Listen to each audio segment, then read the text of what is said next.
అన్నమాట ఎవరు ఎట్లా మాట్లాడారు. సంజీవ్ రెడ్డి గారు ఇక్కడ ఒక పాయింట్ ఇందాక మనకి గౌతమ్ గారు ఓపెనింగ్ రిమార్క్స్ లో ఒక మాట అన్నారు. ఏమని?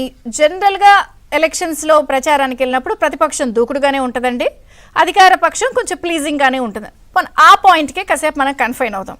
అలా అనుకున్నప్పుడు ఈ మధ్య ఎక్కడ చూసినా ఎవరు చూసినా సరే ఈ జనం వచ్చారా, వాళ్ళకి వచ్చారా, సభకి ఎంత వచ్చారు, ఈ ఫిగర్స్లోకి నేను వెళ్ళదలుచుకోలే.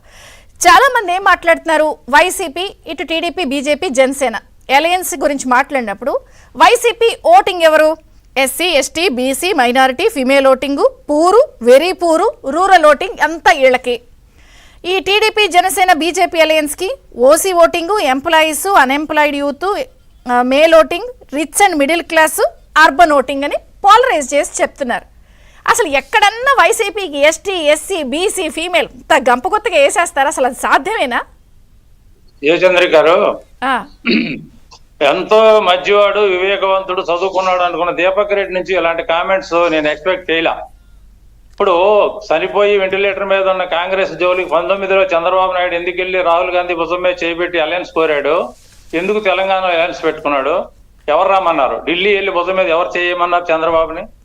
నేను ఏమన్నాను? అలయన్స్ మంచిదే, కానీ మోడీది ఎందుకు పెట్టుకున్నారో అని అడిగాను. నేను ఈ రాష్ట్రానికి నాశనం చేసినందుకు క్లారిటీ వస్తుంది అంటున్నారు ఆయన. ఆగండి ఆగండి ఆగండి ఆగండి ఆయన చాలా వైల్డ్ ఎలిగేషన్ చేశాడు. రాహుల్ గాంధీకిను మీకు పోలిక. రాహుల్ గాంధీని విమర్శించే స్థాయి అనేది దీపక్ రెడ్డి. ఆయన ఏ దేశం వెళ్తే నీకెందుకు? ఎక్కడికోసకట్టుకు వెళ్తాడు, ఆయన పని ఆయన చేస్తాడు. నిన్నే వాటి బతిమాలలేదుగా, నిన్నొచ్చి నన్ను ప్రధానమంత్రిని చేయమని మీ చంద్రబాబు నువ్వేం అడగలేదే. ఆయన వెళ్ళి భుజమే చేసి మై హోనా అని చెప్పొచ్చాడు. ఎందుకు చెప్పాడు? కాదు ఆయన చాలా ఎలిగేషన్ చేశాడు. మీరు పిలవటం, మీరు టైం ఇవ్వటం, మాట్లాడటం అంటే నీకు చెప్పి పిలవాలా? నీకు చెప్పి మీడియా వాళ్ళు పిలిచి మాకు టైం ఇవ్వాలా ఏంటి? ఎందుకు పెట్టుకున్నావు? నువ్వు ఒక్కడో దొబ్బలేక ముగ్గురుతో పెట్టుకున్నావు. ఇప్పుడు నేను చెబుతున్నా, చనిపోయిందా కాంగ్రెస్ పార్టీ? నీ వల్ల కాదు, నీ తాత వల్ల కూడా కాదు కాంగ్రెస్ పార్టీని చంపటం. ఏం మాటలు మాట్లాడుతున్నావు నువ్వు? మాట్లాడేటప్పుడు కొంచెం జాగ్రత్తగా మాట్లాడాలా. 23 ఎందుకు వచ్చినాయి? మరి మీకు మీరు అంత సమర్థులైతే రాష్ట్రాన్ని ఉత్తర చేస్తే 23 ఎందుకు వచ్చినాయి? రాజధాని ఎందుకు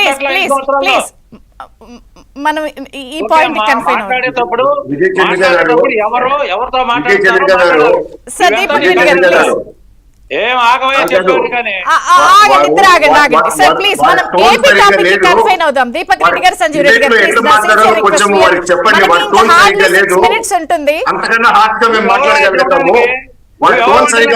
నేర్చుకోమని చెప్పండి. ఫస్ట్ టోన్ సరిగ్గా మాట్లాడేది నేర్చుకోమని చెప్పండి. వాళ్ళని అంతకన్నా హాష్ గా మాట్లాడగలుగుతాము. చేసిన కామెంట్ నచ్చితే నచ్చే, లేకపోతే మీకు చెప్పండి.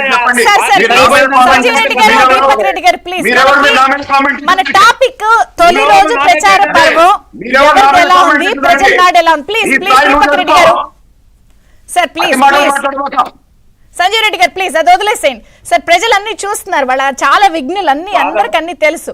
నేను అడిగిన దానికి కన్ఫైన్ అవ్వండి. హార్డ్లీ మనకి 4-5 minutes ఉంటుంది. నేనేమన్నా తప్పు మాట్లాడానా? నేను పునరాలోచించుకోమని చెప్పా. ప్రజలు చూస్తారేమో చెప్తారేమో చూద్దాం. దీనికి చెప్పండి, నేను అడిగిన దానికి చెప్పండి. ఇప్పుడు రాజకీయ పార్టీలు ప్రజలను ఒప్పించి మెప్పించి ఓట్లు వేసుకోవడానికి ఎన్నో చెప్తారమ్మా. Jaganmohan Reddy 100% failure CM. అది అన్ని వర్గాల ప్రజలకు అర్థమైపోయింది. అది ప్రతిపక్షాలకు కలిసి వచ్చే విషయం. దాన్ని జాగ్రత్తగా ప్రజల్లోకి తీసుకెళ్లాలి తప్ప ఆడు చచ్చిపోయాడు వీడు చచ్చిపోయాడు మీరు బతికుండారా? మీ బొక్కలు మీకే ఉంటాయి ఎన్నుకుంటే. కాబట్టి ప్రతిపక్ష ఓటు చీలకుండా చూసుకోగలిగితే వీళ్ళు జగన్మోహన్ రెడ్డిని ఎదుర్కోగలుగుతారమ్మా. ఈసారికి మాది లిమిటెడ్ పర్సనే కావచ్చు, కానీ కాంగ్రెస్ పార్టీ వెనకెళ్ళిపోయింది. ఎక్కడుందో చూద్దాం, 24లో చూద్దాంలేండి.